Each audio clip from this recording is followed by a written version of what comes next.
first time in Nigeria. This is my first time in Lagos. For the first day of the conference of ngNOG, I had a very, very nice time.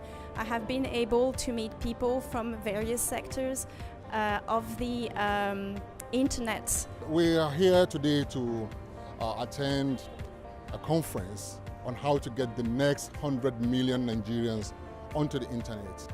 It's the first time we have Google, we have Facebook, we have Netflix and other service providers come to the same roundtable with our internet service providers. We discussed about a lot of issues in Nigeria, for example, broadband policy, and also we discussed about local content, how it's been developed, and it was an awesome discussion. I hope everyone had a lovely time, and see you next year.